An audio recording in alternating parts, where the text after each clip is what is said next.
Periódico El Jurista, la noticia con opinión jurídica.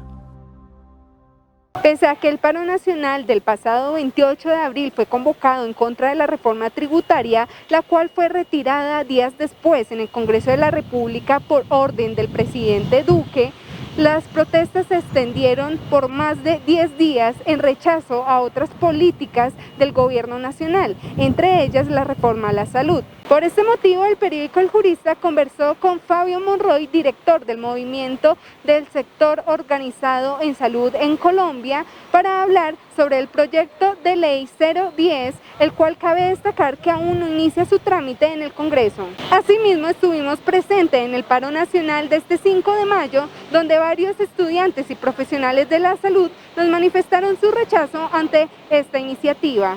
La reforma a la salud que está tratando de proponer el gobierno es una reforma en la que trata de incluir unos nuevos ítems e implantarlos de tal forma que las personas tengan que pagar más por las patologías o enfermedades que están sufriendo, y si no las están pagando se justifican de esa forma para no atenderlos y de esa forma distribuir menos recursos. Entonces lo que nosotros estamos buscando en este momento es que el sistema de salud que ahorita manejamos, pues a pesar de que está fracturado, está funcionando bien y no nos está cobrando más dinero como quieren hacerlo en este momento. Director, para quienes no conocen aún de qué trata la reforma a la salud y el por qué este gremio se unió al paro nacional este 5 de mayo, ¿le podría explicar así a los ciudadanos de qué consiste y asimismo cómo esta podría afectar a los ciudadanos? Hay varios aspectos, en especial uno muy fundamental. Están profundizando la privatización. Aquí en Colombia el sistema de salud. Nosotros estamos reclamando que la salud sea pública, universal y que sea cobijando a todas las personas, a todos los ciudadanos, ajeno a cualquier afectación que pudiera tener, ajeno a cualquier, ya sea una mera gripe o ya sea cáncer o cualquier otra situación que le complique la vida. ¿Qué ocurre? Al profundizarla, y es lo que estamos nosotros atentos por uno de los tantos puntos que no estamos de acuerdo, es el que se vaya a copiar modelos gringos, modelos de Estados Unidos.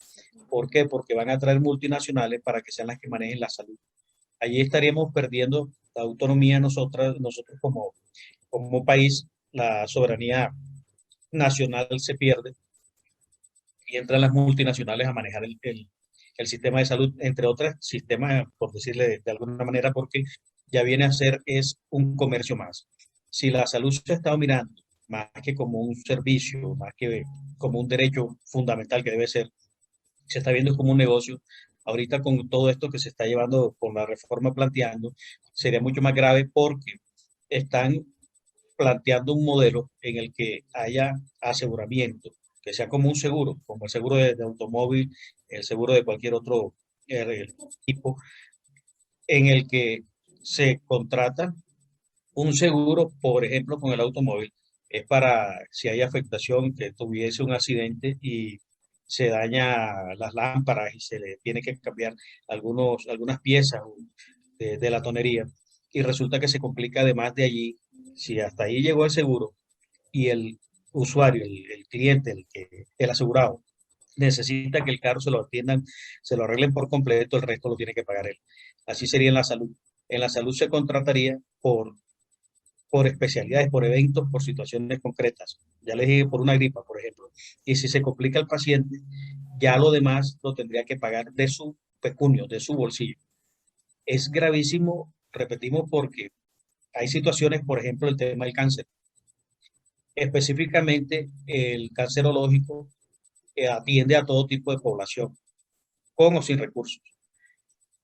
¿Qué quieren? Acabarlo, cerrar, para que hay una institución de uno de los cacaos de acá, como le dicen, y usted sabe quién es, que vendría a manejar el tema del cáncer para aquellos que puedan pagar la atención. Profundicemos en uno de los artículos más polémicos de esta iniciativa, el famoso deber del autocuidado.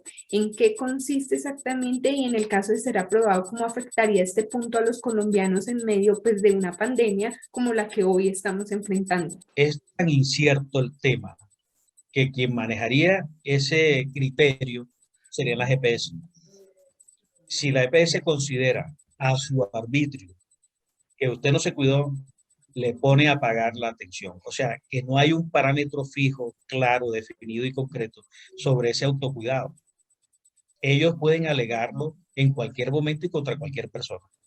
No hay ningún miramiento ni ninguna tabla técnica que pudiera decirse estuvo tomando las medicinas, estuvo en tratamiento médico previo, cualquier otra serie de consideraciones. No, ellos en cualquier momento a su antojo pueden decir no se cuidó. Ese autocuidado que concluye, entre otras cosas, es lo que nos están vendiendo con este tema de la pandemia. Y me disculpa que le voy a decir, es lo más absurdo que se ha podido dar. El estarle culpando a la gente que se está muriendo, que hemos visto muchos, que mueren en salas, intentando inclusive algunos sin encontrar las famosas UCI con todos los requerimientos necesarios, con esos implementos para que tenga la respiración suficiente, los respiradores que muchos ni siquiera logran encontrar las salas de UCI. Resulta que le alegan que no se cuidó porque, supongamos, dicen ellos, ¿no? Que no utilizó adecuadamente el tapabocas, ¿no? Que no se lavaba las manos. O sea, detalles que parecen tontos, pero que pueden ellos argumentarlo para decir que tienen que pagar. O sea, lo lamentable es llevar el tema de lo económico por encima de lo humano. Si nosotros logramos, entre otras cosas, fíjese y algo, me gusta la pregunta porque voy a un punto que parece que no tuviera que ver, pero sí mucho, el tema de la renta básica ya. Nosotros los estamos reclamando también porque es necesario garantizarle a los hogares colombianos el recurso para que tengan desayuno, almuerzo y cena. Porque si estamos hablando de salud, es necesario que la gente esté bien alimentada para garantizarle que tenga buena salud. Y fíjese así, ahí vamos, qué mejor autocuidado que ese. Si le ayudamos a realmente a que tenga los 3 momentos claves de cada día, sus alimentos en la mesa. Estamos viendo unas estadísticas muy graves, muy delicadas. Hay familias que no tienen ni siquiera uno, que de cosa, si almuerzan, ni siquiera desayunan o comen. Fíjese lo gravísimo. Hay unos que pasan, entre otras, me ha hecho usted acordar otro punto que parece que no tuviera que ver, pero guarda mucho de relación. El tema de la reforma tributaria, que también estuvimos en contra de ello. El gobierno dice que lo ha retirado y mentira, siguen tramitándolo bajo cuerda y nosotros estamos atentos, alerta, porque deben retirarlo y deben realmente consultarlo. Entre otras cosas, ni siquiera, por favor, en medio de pandemia, ni siquiera presentar esos recursos. Eso ha sido lo más aberrante, lo más absurdo. En medio de pandemia no se puede grabar a la gente. Fíjese, repito, para llegar al tema del autocuidado, garantizarle a las personas los elementos básicos para que realmente puedan cuidarse. Alimentarse bien, por ejemplo. Si no está bien alimentado, ¿de qué salud podemos hablar? Si no está bien alimentado, es una persona que hasta a nivel psicológico está afectada. Los niños no responden bien en el colegio. Y seguimos hablando y es mucho más la situación. Lo que le quería decir con el tema de la reforma tributaria, el querer ponerle impuestos al café. Sabrupto, ¿cuánta gente desayuna con un café y un pan? Por favor, eso no es un elemento suntuario. Volviendo al punto, el autocuidado, famoso de lo que ellos están alegando allí, debe, repito, contar con unas garantías previas para que la persona sí cumpla con ese autocuidado. Insisto, si no se le enseña, si no se le educa como es debido, fíjense ustedes, por ejemplo, el tema que hemos visto, lamentable, entre otras cosas, no estamos de acuerdo, que hay muchas personas, las vemos bailando sin tapabocas, las vemos en fiestas, y eso sí es grave, y lo digo públicamente, deben también cuidarse, ese sí es el extremo del autocuidado. Pero ¿qué ocurre? Nosotros en el país no le hemos invertido como es debido a la educación y a la cultura ciudadana. Yo me encuentro rotando en lo que es la subred occidente. Allá, la verdad, los recursos son bastante limitados, los cupos son bastante limitados. Con esta nueva reforma, si se llegara a implementar, va a haber un aumento en la cantidad de pacientes que no van a ser atendidos, pacientes que se van a quedar en urgencias, que se van a quedar en admisiones porque no los van a ingresar al hospital, porque no cumplen con las normas que ellos quieren implementar. Pacientes que se van a quedar sin ser atendidos y va a aumentar de esa forma muy grave la mortalidad en todos los centros de salud que haya.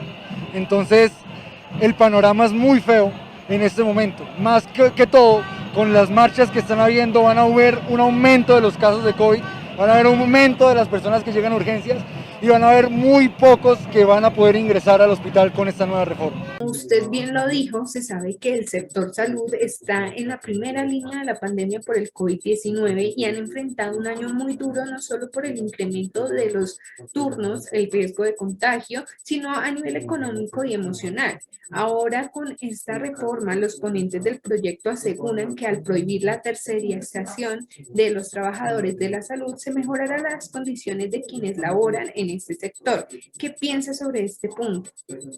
Es algo que le decía ahorita, hay unos planteamientos que trae la reforma que son meramente textuales y que ellos tienden a confundir. ¿Por qué? Porque resulta que no es así. Resulta que en la realidad estamos viendo lo que le dije, entran multinacionales a controlar toda la salud y ya no sería sistema ni público ni nada que ver, sino un elemento más de esa dinámica comercial. Y ellos sí que no tienen que ver con nada. Ya tenemos el ejemplo de los mismos Estados Unidos. Allá, repito, toda la contratación que hacen es minimizando los costos. Y para eliminar costos, para minimizar costos, no tienen que ver ni con profesionales ni con insumos. Ojo con esto que voy a comentar ahora que no lo habíamos hablado. El tema de los insumos, el tema de todo lo que necesitan para que los médicos cuenten con la disposición necesaria. Mire lo que está pasando ahorita y que se va a agravar. Resulta que a los médicos, a las nutricionistas, a los psicólogos, a todos, las EPS le están exigiendo atender en 15 minutos cada paciente. Fíjese usted que para esta entrevista hemos dispuesto una hora, por lo menos. ¿Por qué? Porque es tanto lo que hay que hablar. ¿Se imagina atender a un paciente en 15 minutos? Ni siquiera el nombre. Cosa de decirle, ¿cómo te llamas? Bueno, bien, chao, vete. No, eso se agravaría. Eso se agravaría porque las multinacionales son las que van a manejar el bendito contrato y ese no es un contrato que se vaya a garantizar con todas las prestaciones de ley y menos para el usuario. Cada en muchos casos decirle, por ejemplo, unos parientes que son ginecólogos que le están exigiendo que firmen unos documentos sin llenar los requisitos necesarios, como si hubieran hecho la operación completa y no es así. Y le dije a los parientes, no firmen si no le están cumpliendo los trámites como es debido a las pacientes, porque después la responsabilidad va a ser de ellos. El que firma es el profesional de la salud, no firma la entidad. La institución sale culpando enseguida al profesional. Mire toda la situación que se ve en eso que aparentemente sería como bondadoso y no lo es. Por eso es que queremos tener esa apertura. Ya el gobierno ojalá se abra de verdad a los diálogos para poder esto que estamos planteando, colocarlo en las mesas de trabajo y que se tenga muy en cuenta, que se respete de verdad a los profesionales de la salud, que se les pague como es debido y que se les contrate con contratos de trabajo legalmente respaldados, con todas las prestaciones de ley, con pensión, salud. Miren, los mismos profesionales de la salud no cuentan con salud y ellos no la pagan. Las enfermeras que les pagan menos de 1 millón de pesos, fíjese usted, ni siquiera el mínimo. Las enfermeras tienen que pagar prestaciones sociales, pensión, salud y ARL por su cuenta. Es decir, que lo del millón mensual que le pagan, les estarían descontando alrededor de 250.000 pesos. ¿Cuánto está devengando en el mes? 750.000 pesos. Absurdo. Y eso con la reforma se va a agravar. Nosotros en este momento, por los picos que han habido del COVID, nos encontramos en primera línea atendiendo a todos los pacientes que llegan. Y no porque las instituciones nos lo pidan, sino porque realmente tenemos que cubrir un gran número de pacientes y el personal no da abasto. Aparte de que el personal no da abasto, no hay recursos, no hay elementos de seguridad, de bioseguridad que nos brinden. Entonces, en este momento es muy difícil tener que vivir con lo que es el virus y aparte las lesiones que provocan los policías a los manifestantes, llenando urgencias de personas lastimadas, de personas fracturadas, de personas con tiros y además todas las personas que se infectan por el COVID. Muchos se están preguntando que si bien este modelo de salud que plantea el Ejecutivo podría ser similar a la de Estados Unidos, ¿por qué funciona en ese país extranjero y no para Colombia? ¿Qué opinan de esto? Esa pregunta también va muy acorde con lo que hemos venido trabajando. Hicimos un programa dedicado al sistema de salud comparado de Colombia, Portugal, Brasil y Estados Unidos. Y son colombianos que tienen 20 y 30 años de estar cada uno en esos países. Claramente quedó identificado todo lo que usted está ahorita mismo manifestando y fíjese que les hice una pregunta que fue muy certera en el sentido de por qué los pacientes que están allá en Estados Unidos se vienen a Colombia a hacer tratamientos odontológicos, a hacerse tratamientos de toda naturaleza cuando realmente allá supuestamente debía ser mejor. Resulta que aquí es más barato. Fíjese en ese sentido. Fíjese, mire el punto. De todas maneras, aquí en Colombia tenemos ciertas garantías, ciertas ventajas apropiadas, pero que en Estados Unidos no. En Estados Unidos es totalmente lesivo. Por eso se vienen y por eso el turismo médico. El turismo médico del que aquí en Colombia se está beneficiando muchos profesionales y ojalá eso pues logre también ser una fuente de ingresos para muchos de los profesionales de la salud, que se logre garantizar esa parte, pero que también aquí en el país se le garanticen todos esos tratamientos a quienes vienen con plata a pagar, a quienes no lo tienen, a quienes son con el régimen subsidiado y que no pueden tener, que sí puedan realmente acceder a todos los servicios de salud.